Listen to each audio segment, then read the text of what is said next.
Kwak Suk-chin was a ruthless Korean heir who trusted no one in his world. Then one night, after firing every single person in his mansion, he heard a sound, a soft giggle echoing through the empty halls. And when he raised his gun and turned the corner, he found a black maid frozen in fear, clutching a laundry basket and a baby peeking over her shoulder, smiling like he'd been waiting for him all along. The baby reached out tiny hands and said one word, "DaDa."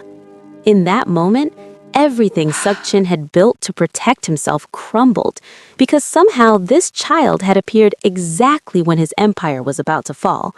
But was that baby really left behind by accident? Before we go any further, this is Samantha Love Stories, where dangerous men meet innocent hearts, and one word can shatter an entire world. If you're curious about what happens when a mafia heir's paranoia collides with a baby who sees him as a father, subscribe, turn on notifications, and settle in. Because what starts as a deadly standoff becomes something far more dangerous. A man learning to love when his enemies are closing in. If you leave now, you'll never know how this ends. And worse, you'll leave them behind. Stay. Watch till the end. The rain hammered against the floor-to-ceiling windows of the Kwak estate like bullets, each drop a reminder that the world outside wanted him dead. Kwak Suk-chin stood in the grand foyer, his tailored black suit perfect despite the chaos, his eyes cold as winter steel as he surveyed the sea of terrified faces before him. Maids clutched their aprons, guards shifted their weight, hands twitching near empty holsters he'd already confiscated. The butler who'd served his father stood frozen, disbelief carved into every wrinkle of his ancient face. "Get out," Suk-chin said, his voice cutting through the thunder like a blade through silk. "All of you, you're fired. If I see anyone on this property in 10 minutes, I will not be as merciful as I'm being now." No one moved. They couldn't believe it. 37 employees, some who'd worked for the Kwak family for decades, dismissed with 2 sentences. Suk-chin's hand drifted to the gun at his hip, and that was all it took. The foyer erupted into controlled panic, people grabbing coats, whispering prayers, stumbling toward the massive oak doors that had protected this fortress for 3 generations. The head of security tried to approach, tried to reason, but Suk-chin's glare stopped him mid-step. Within 8 minutes, the mansion was empty. Within 9, the iron gates slammed shut with a finality that echoed across the manicured grounds. Suk-chin stood alone in the center of the marble foyer, listening to the silence press against his eardrums. This was safety. This was control. One of them had been leaking information to the Viper clan. He knew it, felt it in his bones the way his father had taught him to sense betrayal before it struck. Better to cut off the entire limb than let the infection spread. Better to be alone than to be surrounded by smiling assassins. He poured himself a drink from the crystal decanter in his study, his hand trembling, not from fear, but from the electric current of isolation coursing through his veins. The mansion had never been quiet before. Even at night, there had always been the soft footfalls of guards, the distant clatter of kitchen staff preparing the next day's meals. Now there was only the rain and his own breathing. He raised the glass to his lips. Then he heard it. A soft, rhythmic squeaking. Rubber on marble. Footsteps. The glass shattered against the floor as Suk-chin spun, his gun already in his hand, safety off, barrel trained on the darkened hallway leading to the west wing. His heart hammered against his ribs, but his hands were steady. This was it. They'd hidden someone inside, an assassin dressed as a maid, waiting for the chaos to settle before striking. He moved like a shadow, each step calculated, his breathing controlled. The squeaking had stopped, but he'd memorized its location. The West Wing, the soundproof section his mother had insisted on building before she died, claiming she needed silence to think. He'd barely entered it in years. Suk-chin pressed himself against the wall, counted to 3, then kicked open the door to the old servants' quarters. A woman stood frozen in the center of the room, a laundry basket clutched in her trembling hands.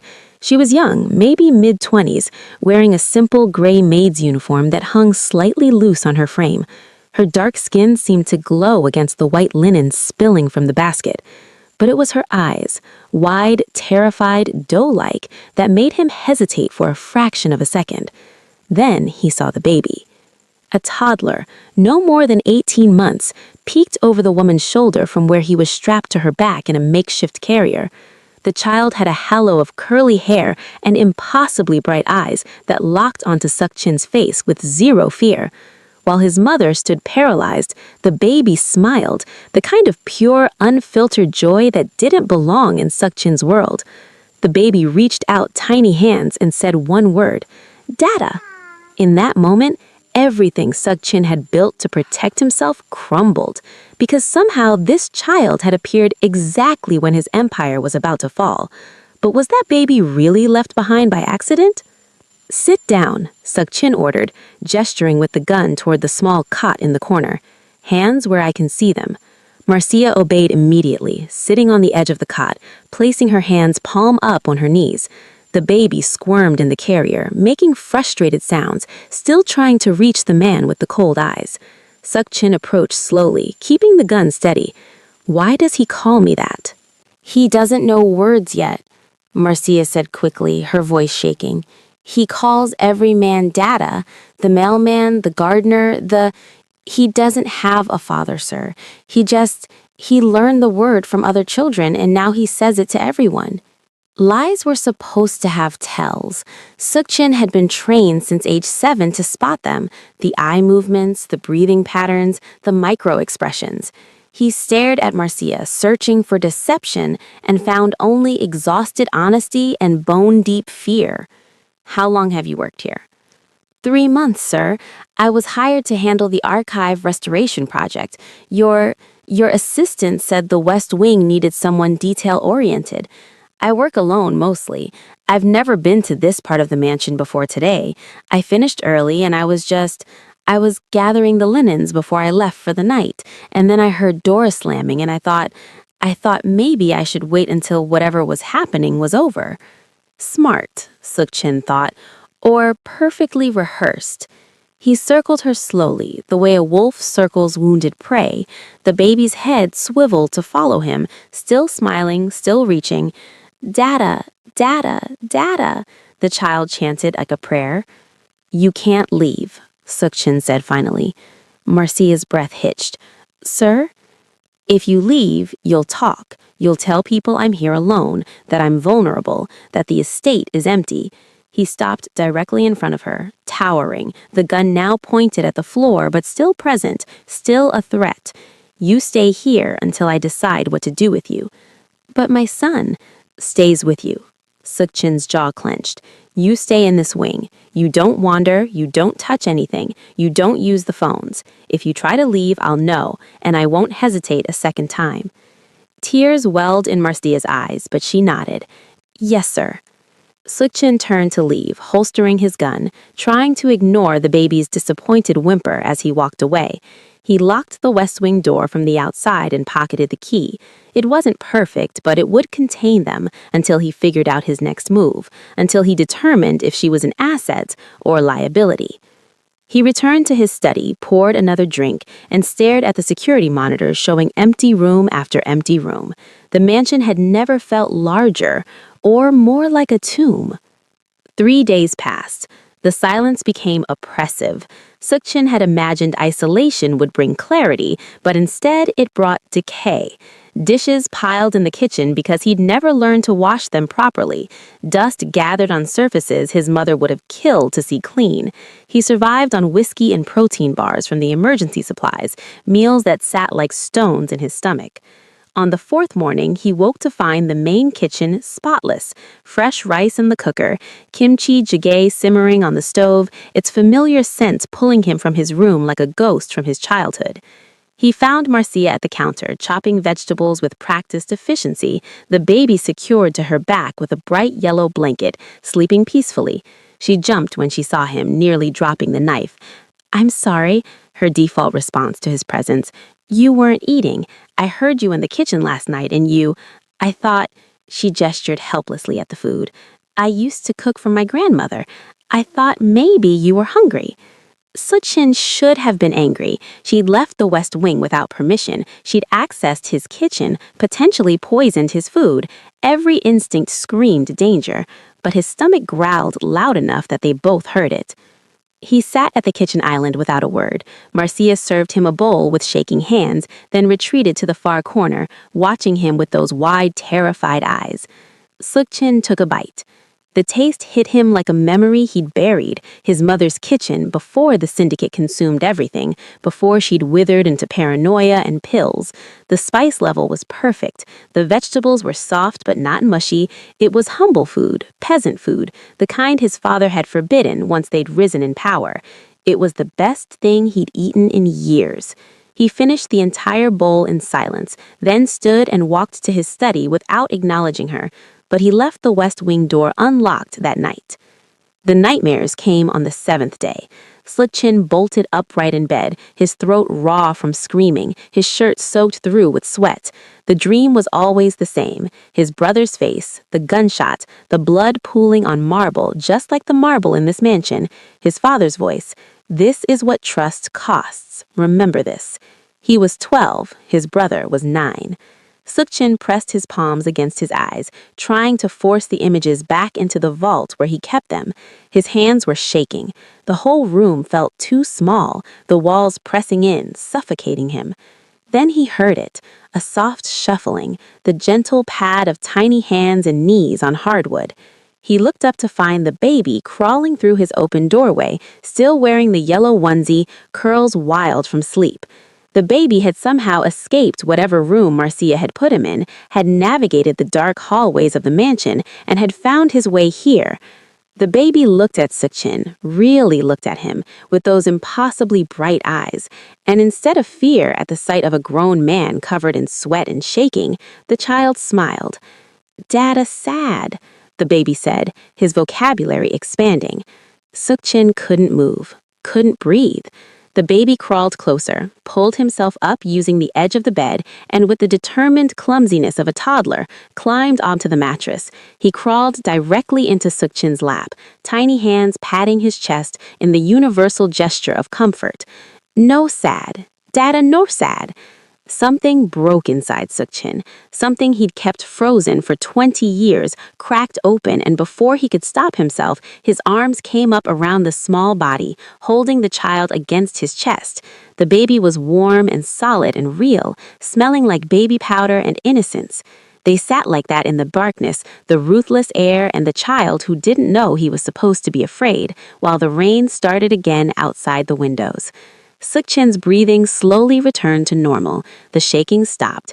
The nightmare's grip loosened. When Marcia found them 2 hours later, dawn light filtering through the curtains, they were both asleep. Sukchin propped against the headboard, the baby curled on his chest like a cat, one tiny fist clutching the fabric of Sukchin's shirt.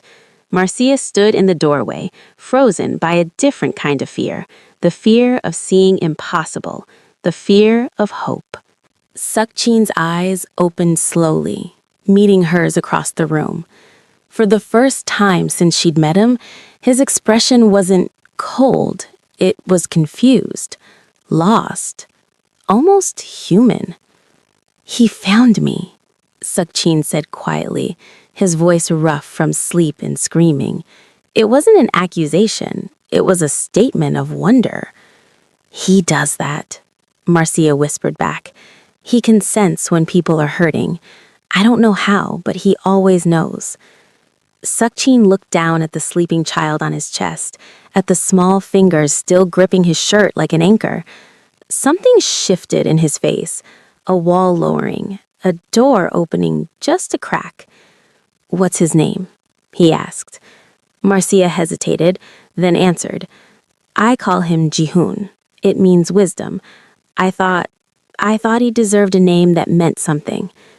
"Jihun," Sukchin repeated, testing the Korean name in his mouth, surprised she'd chosen one. His hand came up, almost involuntarily, and gently brushed the curls back from the baby's forehead. The gesture was awkward, unpracticed, but achingly tender. Outside, the rain continued.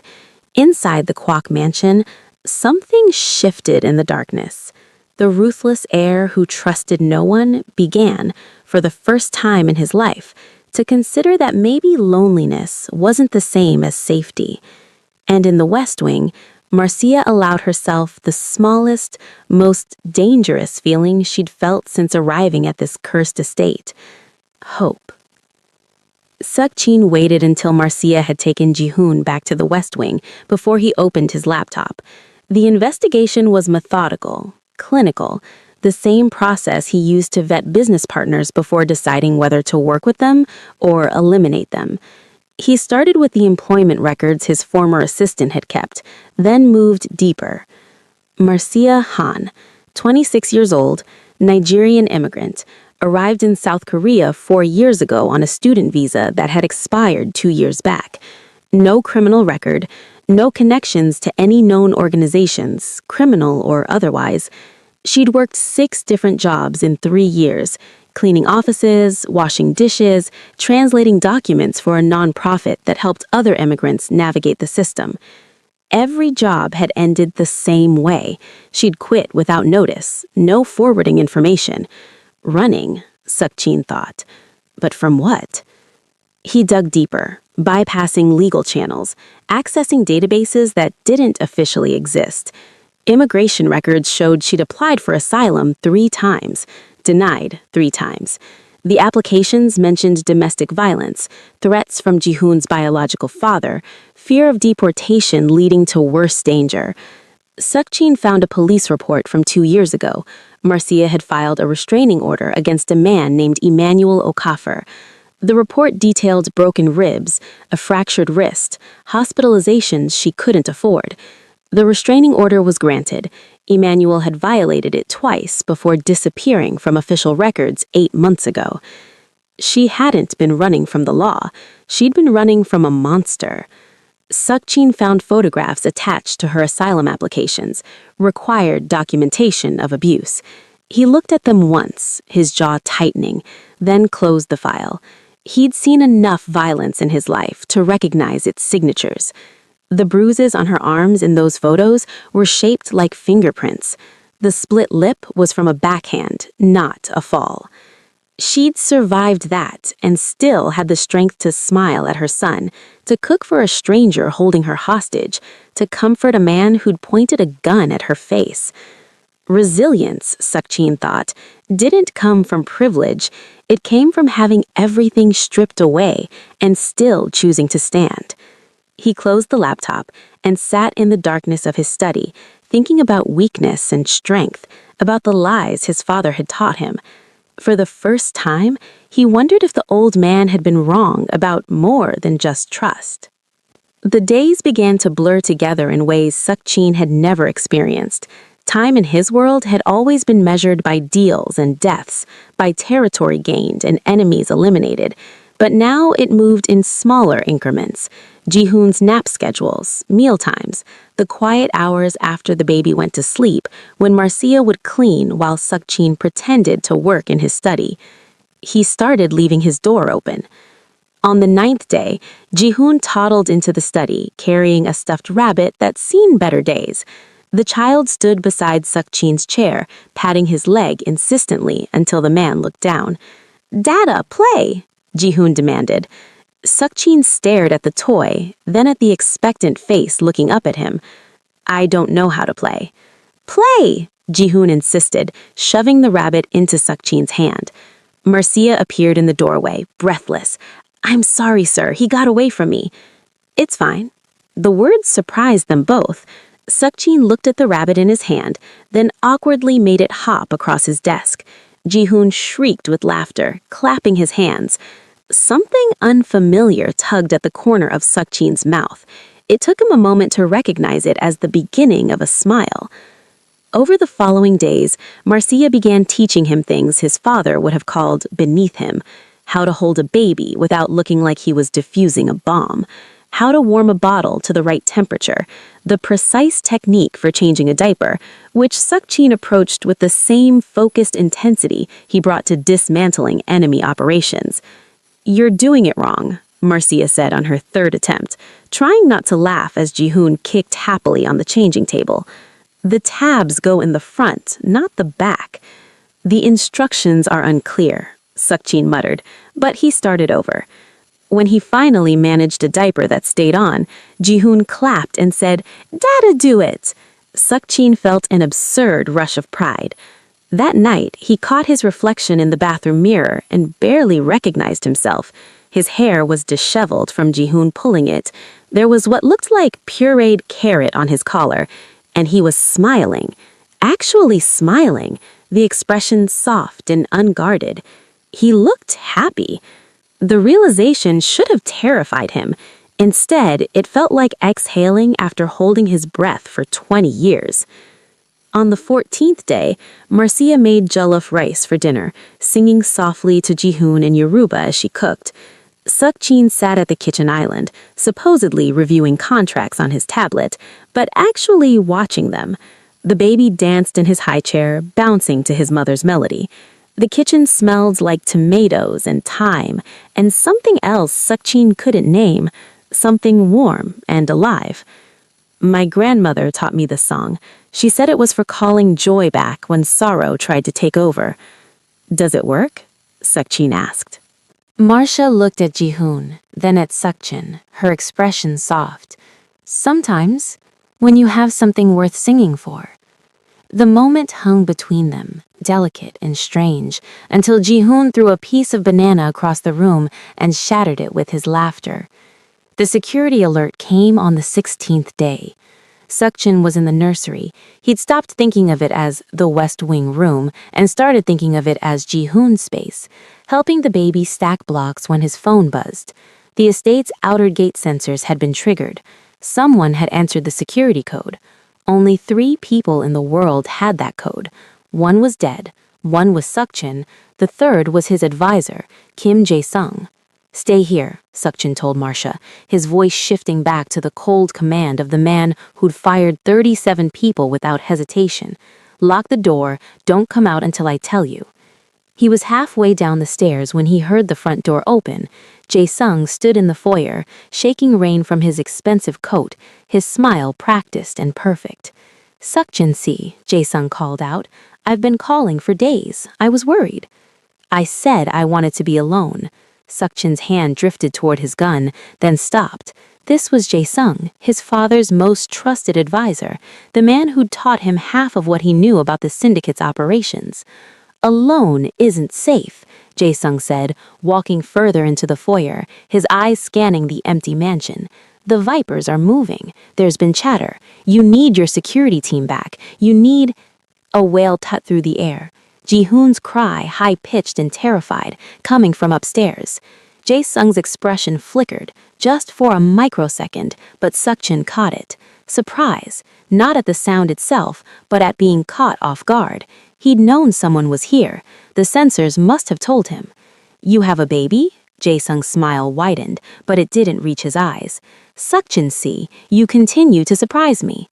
"He's not mine." The lie came automatically, but it tasted wrong in Seokjin's mouth. Jihoon's crying grew more intense, the kind of terrified sobbing the baby had never made before. Not during nightmares, not when he'd hurt himself learning to walk. This was different, primal. Marcia appeared at the top of the stairs, Jihoon clutching her neck, his face buried against her shoulder. The baby was shaking, refusing to look down at the foyer. "I'm sorry," Marcia said to Seokjin, her voice tight. "He just started screaming. I don't know why." "It's fine," Seokjin said, but his mind was racing. Jihoon had never been afraid of people. He'd smiled at the mailman through the gate. He'd waved at the gardener before the purge. He'd called every man DaDa without hesitation. But he was terrified of Jae-sung. "Children," Jae-sung said with a practiced chuckle. "So unpredictable. I should let you handle your situation. But Seokjin-si, we need to meet. Tomorrow. There are decisions that can't wait." "I'll call you." "Tomorrow," Jae-sung repeated, his smile hardening at the edges. Then he left, the door closing with a soft click that felt too final. Seokjin stood in the foyer, listening to Jihoon's cries slowly subside. The baby had stopped the moment Jae-sung's car had pulled away from the gate. Children knew things adults forgot how to see. His mother had told him that once, before the paranoia had consumed her, before she died in a car crash that never quite made sense. Sukchin went to his study and pulled up the security footage from the past 2 weeks. He'd been so focused on internal threats that he'd stopped monitoring external communications. He tracked Jae-sung's movements, his phone records, his meetings. There, a pattern. Jae-sung had met with known Viper associates 3 times in the past month. The meetings were brief, careful, but they existed. Sukchin's hands clenched into fists. The mole hadn't been among the staff he'd fired. It had been the one person he'd trusted enough to keep close. He pulled up the security system, checking every camera, every sensor. Jae-sung had been here for less than 10 minutes, but that was enough. Enough to disable the perimeter alarms, enough to unlock the side entrance hidden in the east wing, enough to let the Vipers in. They came at 2 a.m. Sukchin had been waiting, seated in the darkness of the main hall with his gun in his lap and a backup weapon strapped to his ankle. He'd sent Marcia and Ji-hoon to the panic room in the basement, a reinforced bunker his father had built during the territory wars. He'd shown her how to lock it from the inside, how to access the emergency supplies, how to call for help if he didn't come back. "You'll come back," Marcia said, her voice steady despite the fear in her eyes. "I'll try." Now he listened to the soft sounds of entry, professional, practiced. The Vipers were good, but Sukchin knew this mansion better than he knew his own heartbeat. He'd grown up playing in its shadows, learning its secrets. He counted 6 entry points, at least 12 attackers, maybe more. The first one died silently, Sukchin's knife finding the gap between his ribs before the man could radio his team. The second managed half a warning before a bullet cut it short. But that was enough. Element of surprise gone. The mansion exploded into violence. Sukchin moved through the darkness like a ghost, using every advantage he had. He knew which floorboards creaked, which doors stuck, which corridors had mirrors that revealed approaching threats. The Vipers had superior numbers, but this was his territory, and he'd spent his whole life preparing for war. He took down 3 more in the east wing, 2 in the gallery, 1 on the main staircase, the body tumbling down the marble steps his mother had walked 1,000 times. But there were too many. A bullet grazed his shoulder, another caught his thigh. Pain bloomed hot and immediate, but he couldn't stop, couldn't slow down, because if they got past him, they'd find the panic room, they'd find Marcia and Ji-hoon. Sukchin made his stand in the library, his back to the door that led to the basement stairs. 5 Vipers remained, spreading out, surrounding him. His gun had 2 bullets left. His knife was slick with blood. His leg was screaming. Then he heard it. Through the heavy door, through the reinforced walls, Ji-hoon crying. The panic room was soundproof, but the door... Marcia must have opened the door. "No," Sukchin whispered. "Stay inside, stay inside." But he heard footsteps on the basement stairs, heard Marcia's voice, soft and terrified. "Sukchin, we heard gunshots. Are you—" 2 Vipers turned toward the sound immediately, guns rising. Sukchin didn't think, didn't calculate odds or strategy or survival rates. He threw himself between the Vipers and the basement door, his body becoming the shield. The first bullet hit his shoulder, the second his chest. The third missed because he'd already pulled the trigger on his own weapon, taking down the shooter. He hit the ground hard, the world tilting sideways, warmth spreading across his chest. Through failing vision, he saw the door open, saw Marcia freeze, horror painted across her face, saw Ji-hoon in her arms, reaching toward him. "DaDa!" the baby screamed. "DaDa!" Then the world went dark. Sukchin woke to whiteness. White ceiling, white walls, the antiseptic smell of a hospital. His chest was bandaged, his shoulder immobilized. Every breath felt like swallowing glass. "Welcome back." He turned his head, slowly, painfully, to find Jae-sung seated beside the bed, that familiar smile in place. But Sukchin noticed the handcuffs securing the advisor's wrists to the chair, noticed the armed guard at the door, wearing the uniform of the rival Choi family syndicate. "The Vipers talked," came a new voice. A woman stepped into view, Choi's son He, the rival family's matriarch. Before they died, they talked about the man who'd arranged everything, the trusted advisor who'd sold out his own boss for a cut of the territory. It wasn't personal, Jae-song said, his smile finally cracking. It was business. You were getting weak, Suk-chin-si, playing house with a maid and a baby. Your father would have been ashamed. Suk-chin tried to sit up, failed, his body screaming in protest. Don't, Sun-hee said, placing a hand on his uninjured shoulder. You took 3 bullets and somehow stayed conscious long enough to kill the remaining vipers. Your maid, Marcia, she called me, said you'd saved her life, asked if the Choi family honored debts. Where are they? Suk-chin managed, his voice rough. Safe, in a guest house on my property. The baby asks for you constantly. Sun-hee's expression softened slightly. You're either very brave or very stupid, taking bullets for people you barely know. They're mine, Suk-chin said. The words came out with certainty, with possessiveness, with something that felt dangerously close to love. Sun-hee smiled. Then you'd better heal quickly, because that baby is terrorizing my guards, and I don't think my people know how to handle someone who isn't afraid of them. Jae-song laughed, the sound bitter. You've gone soft, playing father to someone else's child. The syndicate will eat you alive. Suk-chin looked at his former advisor, the man his father had trusted, the man who taught him that everyone was a potential threat. For years, he'd believed that lesson, had built his entire life around it.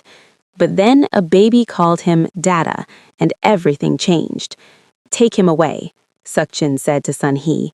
I don't care what you do with him. He's not my problem anymore. As the guards dragged Jae-song from the room, Suk-chin closed his eyes and let himself feel the pain. It meant he was alive. It meant he'd survived. It meant he could go back to them. The recovery took 3 weeks. The Choi family honored Sun-hee's promise, providing protection and medical care.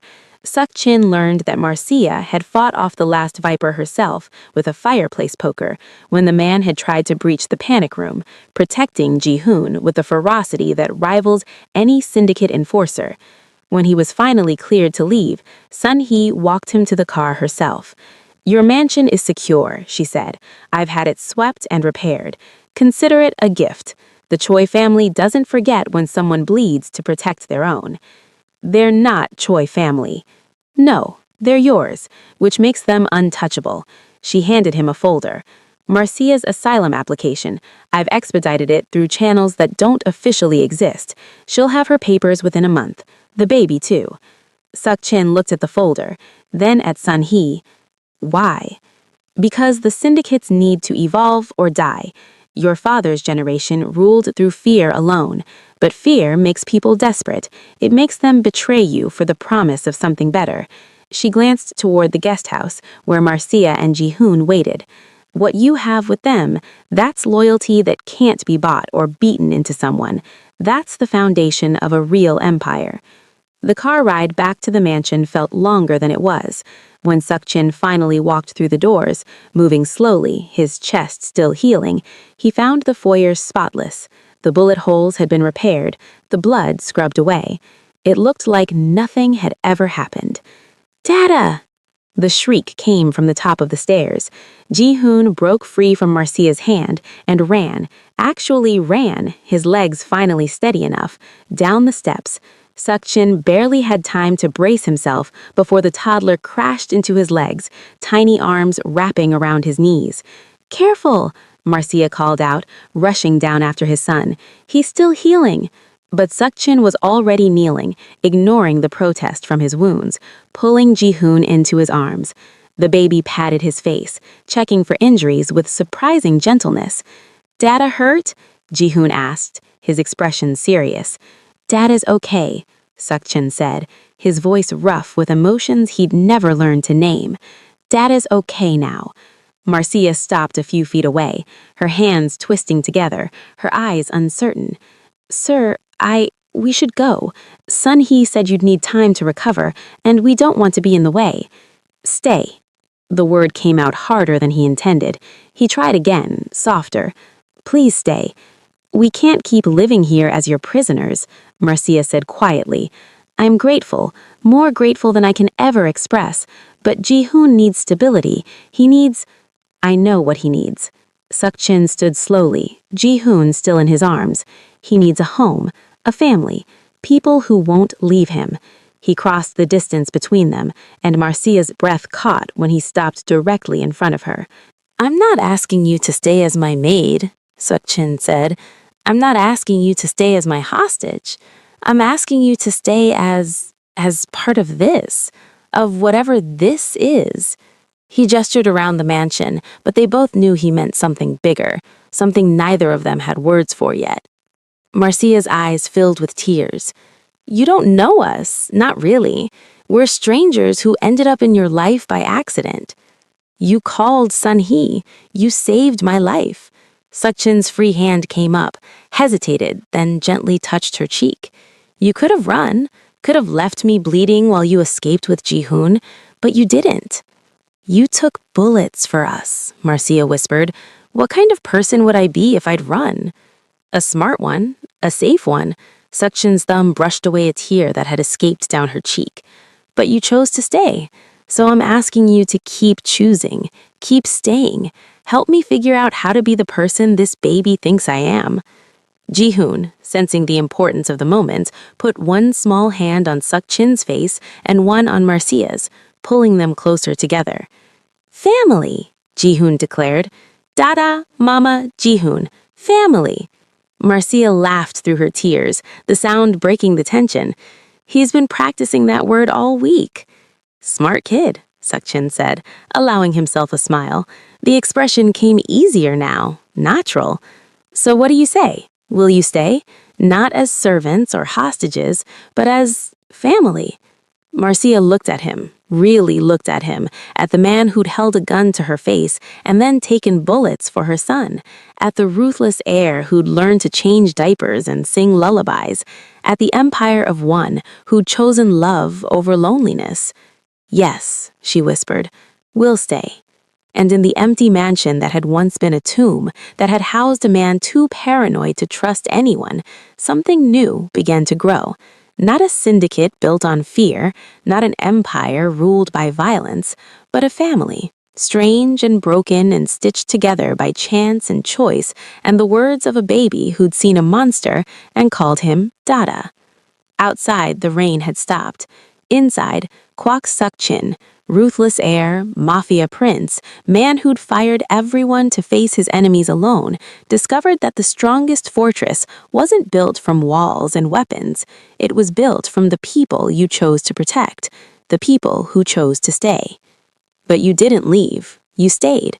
You watched them become something more than their circumstances. And now you know. Sometimes the most dangerous thing a ruthless man can do is learn to love. Because once he does, there's nothing in this world he won't burn down to protect it. If you enjoyed the story, leave a heart in the comments so we know you stayed with us to the end. Like and subscribe for more Love Tale stories. Your support and presence means much more to us than you think. We're glad to have you here. See you in the next story.